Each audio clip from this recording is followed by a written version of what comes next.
Alrighty, everybody. Thanks for joining me. This is your host, ID Jester. Pass of Glory, one of my all-time favorite games. Deluxe Edition, which we pre-ordered on the P500. It's been sitting here on my table. I've gotten it out 3 times so far. Set it up, put it away. Set it up, put it away. This time it's been sitting on my desk for 3 days trying to figure out the best way to do this. What I want to do is I want to get it to be a viewer assisted gameplay. So what I mean by that is what I'm going to do is we're going to go through the rules. We're going to talk about things. I'm going to go ahead and take the Central Powers first turn. Then I'm going to show you which cards the allied player has. And then you guys will decide what the allied player should do in response to the CP player. Then in the next video, we'll do the same thing where I'll take the recommendations from you guys. We will play out what you guys had suggested, and then we'll look for suggestions on what this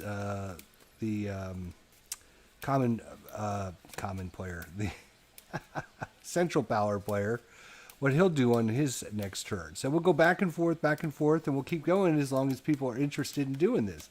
If no one's interested in doing it, then we won't do it, and it will just go by the wayside. But if you want to stick around, play, and give some input on what the next set of turns should be.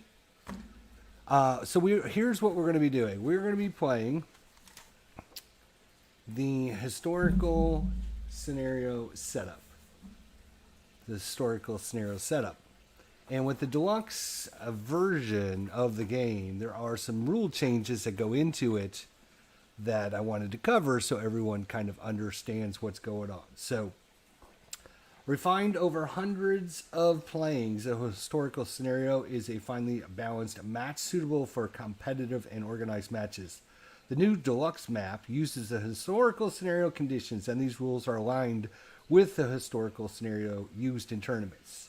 You can see on our little vassal module, they're going to be using the vassal module, and we're going to be using our overlay.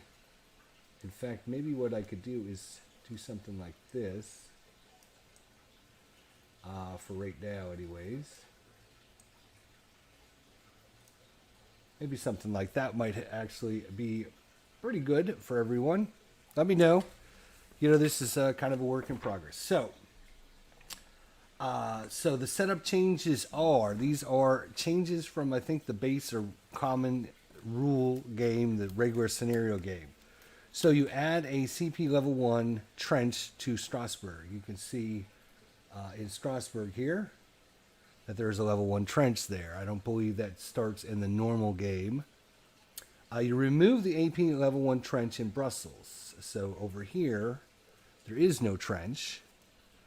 Then you add the allied player level 1 trenches to Veronia, which is down here. Asiago, which is here.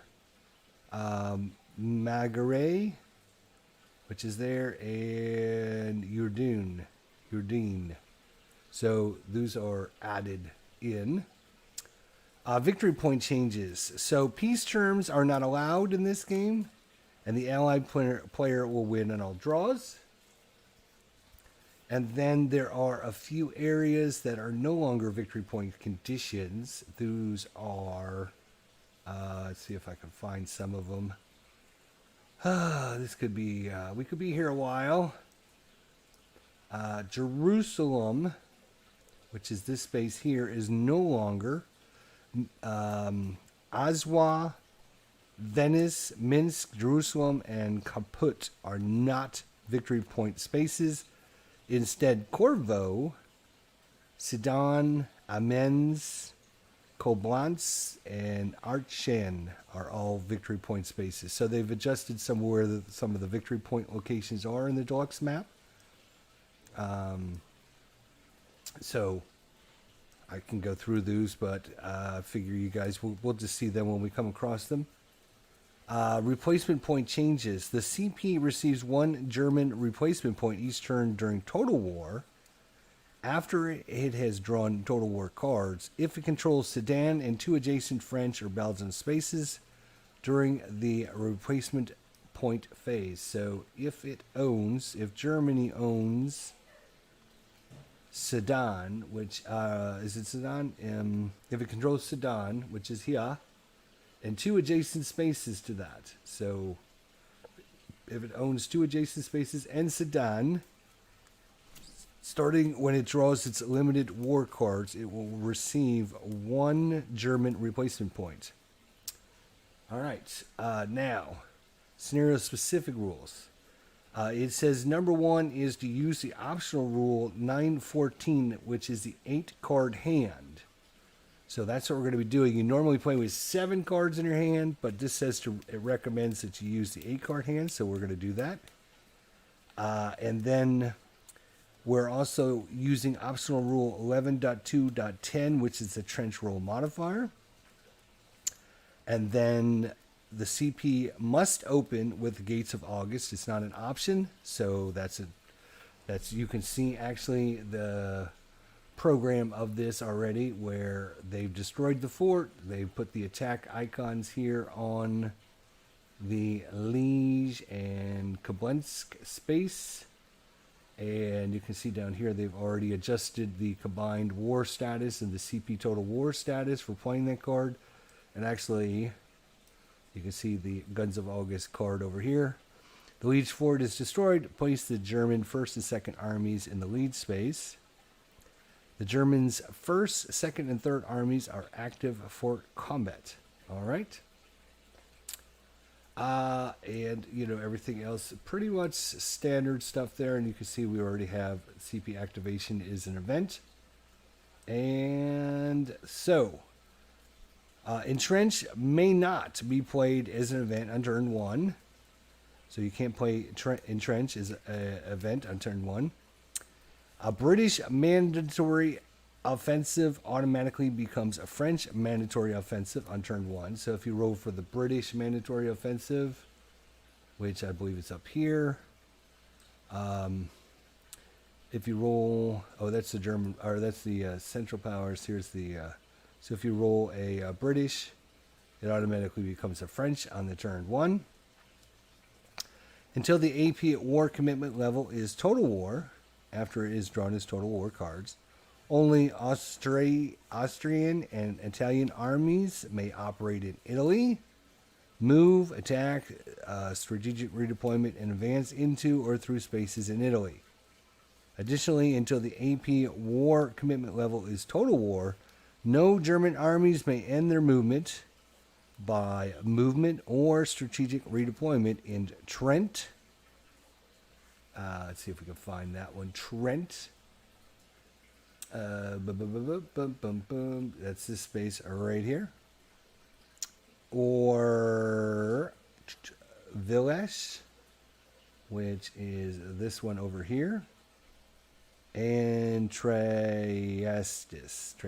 which is down here. So cannot German armies, until they're at Total War. No German armies may end their movement or move through movement or strategic redeployment in Trent, Village, or Triestis. The following cards may double as ops when played as events: the land ship, the Zimmerman Telegraph, over there, Tsar takes command, Fall of the Tsar, the Bolshevik Revolution, and there are yellow stripes on these cards to remind you that they also generate the ops. And then the game ends with an armistice or at the end of turn 20. Add 1 victory point for each U.S. Army reinforcement card not played as an event. If the game ends with an armistice or at the end of turn 20, subtract 2 victory points if Fall of the Tsar event has been played as an event. Hey, what's going on, Peter? How you doing? Going to listen in while working on some meeting minutes for work. Oh, cool. So I'm just going over the special historical scenario rules before we get into play so everyone understands. They are a little bit different with the Advanced Deluxe Edition. Some of the specific differences I'm going over so people understand. The deluxe edition map is slightly different than the normal edition map, so there are some differences. There are some extra trenches in place and some different rules. And of course, the biggest one is we're going to be using the 8-card hands instead of the, I think it's 7 who normally gets. So we're going to be playing with 8-card hands. So that's pretty much all of the special rules. So what I'm going to do is I'm going to keep track of our cards for each of the sides myself. And I can just get this out of the way. That would be so much helpful. So there is that. Let's see what else. So the central power player automatically has to play the Guns of August in the historical scenario, because obviously that's what started it all. So they have to play that. And then we're playing with the 8-card rule, so they're going to get 7 more cards. So 3, 4, 5, 6, 7. So I won't show you guys what these are yet. And of course, the allied player is going to start with 1, 2, 3, 4, 5, 6, 7, 8. So they're going to start with 8 cards as well. We won't show you those cards yet because I don't want to confuse anybody more than I'm already confused. All right. And of course, with our Guns of August, you're going to get 2 war status. It may only be played in the first action round of the August 1914 turn. The Liege fort is destroyed. Place the German 1st and 2nd armies in the lead space. The German 1st, 2nd, and 3rd armies are activated for combat. So this will actually go out of the game now as it's played for an event. So we'll put that one out of the back in the box there. All right, and as you guys know, if you've been following along on my channel, I just don't have the space to be moving this back and forth. So we're going to be using Vassal for ease of use. And we'll be rolling the dice with our little dice tower here, you know, so, and then we'll be keeping track of the cards. All right, so let's roll for our mandatory offensives. All right, so for the German player here, we'll roll for him and see what he gets. And he gets a 4 plus, which is going to be a German. Well, he's going to get that right away because he's going to be attacking right away.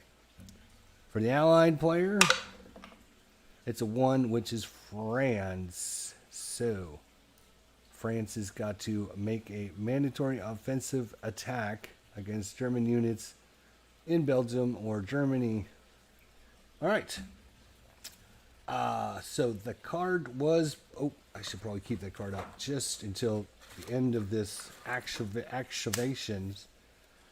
And I'm looking through the cards, but I don't want to show you what the French have yet because... All right.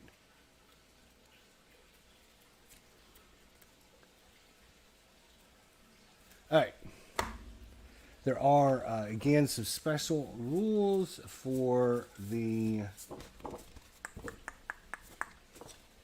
Here they are. Special rules for the 1914 rules. Special rules for the 1914 turn. Sorry. Neither player may play a reinforcement card on the August 1914 turn. So you can't play reinforcement cards at all during this first turn.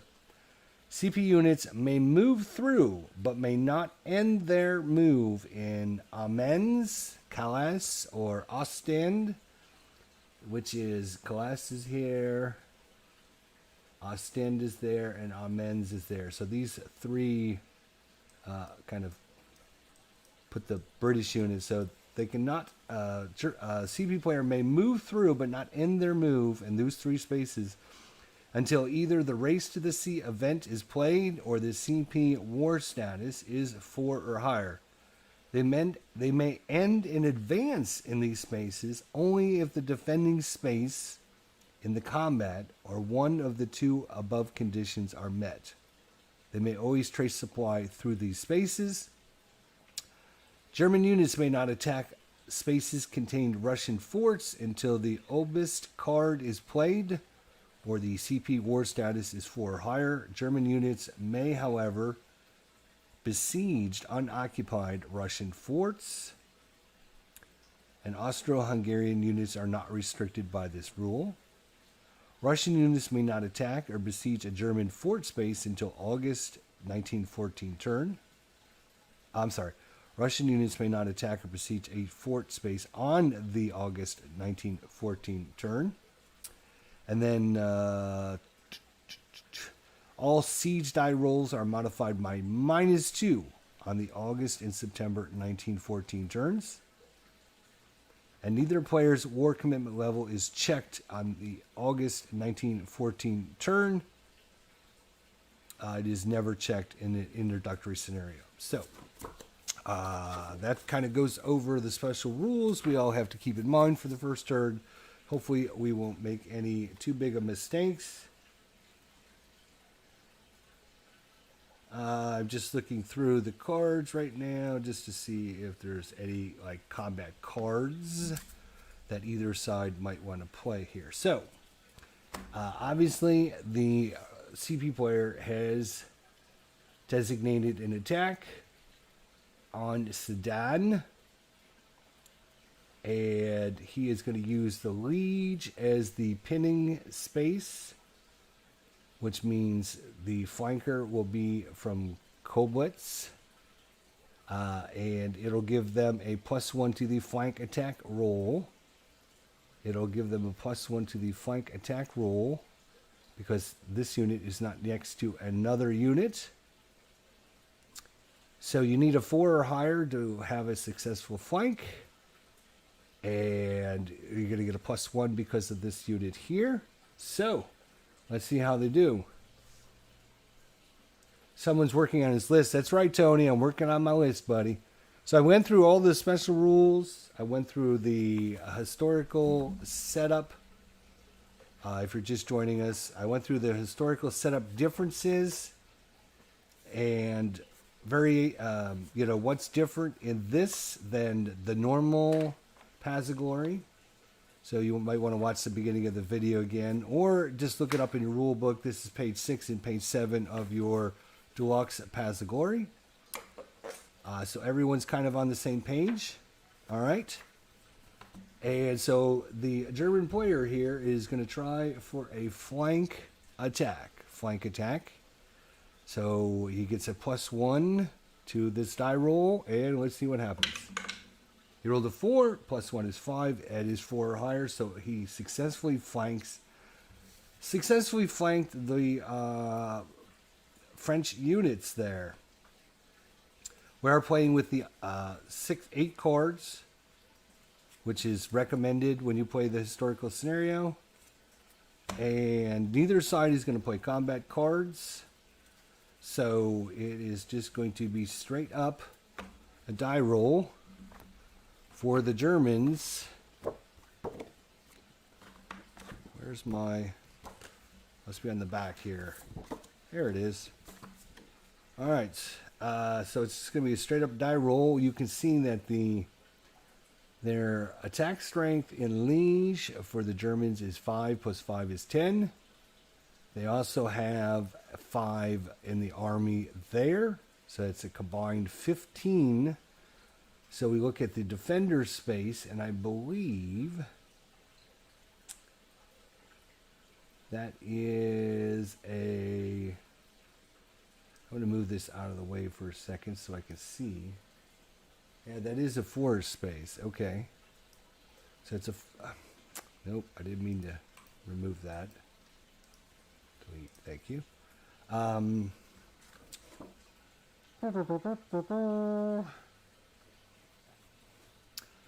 You can cancel a retreat in the forest space. You must stop if you advance into it. And flank attack is allowed into forest spaces. So, on the 15 column of the chart under the Army Fire table, and let's see what the Central Power... Oh, we got a terrible roll. It's only a 1. That is horrible. So, 4 step losses. So, the Army unit here is going to be flipped. And that is going to take 3 step losses. He cannot take another step loss. So he will now attack back. He will only be on the 2 column. He will only be on the 2 column. And he rolls a 1 on the 2 column. Is a 1, and all of the Germans' defenses strength is 3 or higher, so they don't have to take any losses. So he could retreat, or he could take another step loss and stay in that position, but I think he is going to have to take 2 step losses because it was a 4 versus 1, so that is 2 or higher difference, so they have to go back 2 spaces, or they have to retreat 2 spaces, so he's going to retreat there to there. And now the question is, this is going to be interesting. The German player can now advance any full strength units into that space. So he's definitely going to move in the 3rd army. Now the question is,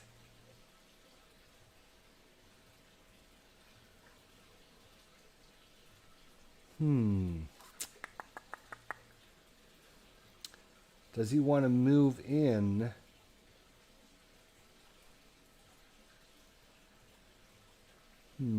Let's zoom in a little bit here.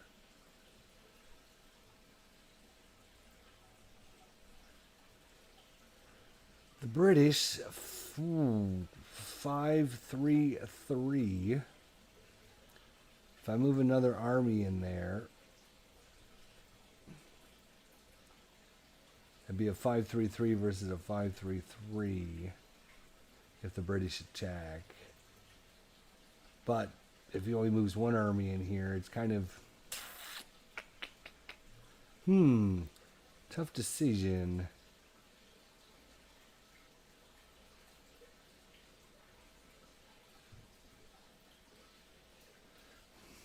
I don't know what the thought process going into this should be. If he wants to shore up this spot,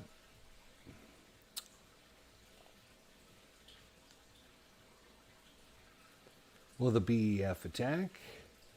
He won't be able to flank, that's for sure.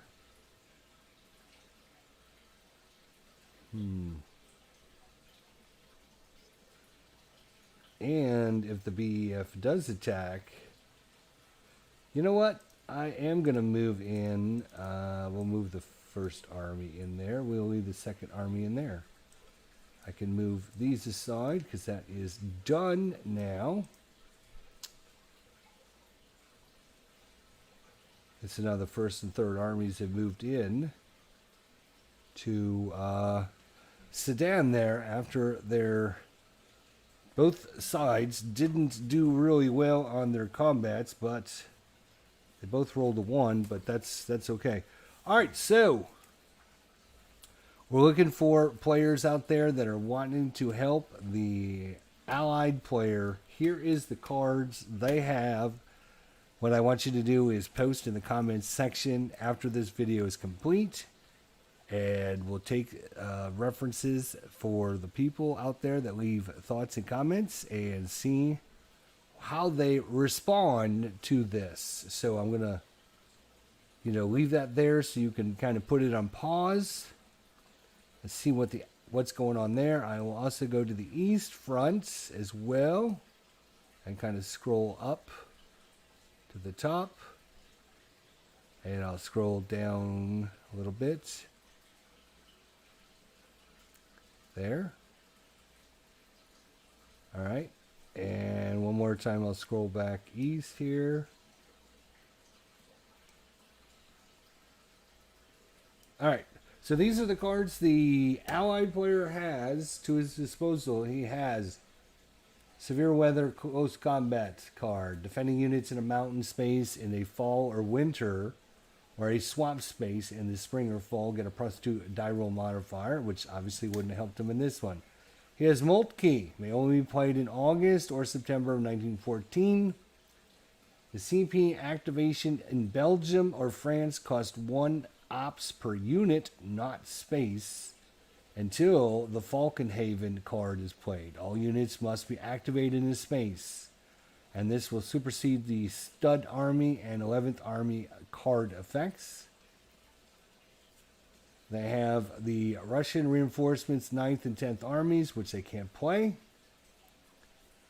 We have the Russian reinforcements 11th and 1st Corps, or 1 Corps card. We have the French reinforcements 10th Army, which they cannot play. They have the Russian reinforcements 2 Corps. They have Entrench, where they place a level 1 trench, not improve a level 1 to a level 2 in a space occupied by a supplied friendly army. Both players may now entrench. Only one player may play this card as an event, which if you watch their special rules, you cannot play that in the first turn. Mobilization, British reinforcements, 1st Army and a Corps, which cannot do. And severe weather. So there's his cards. The ops and special values for all of them.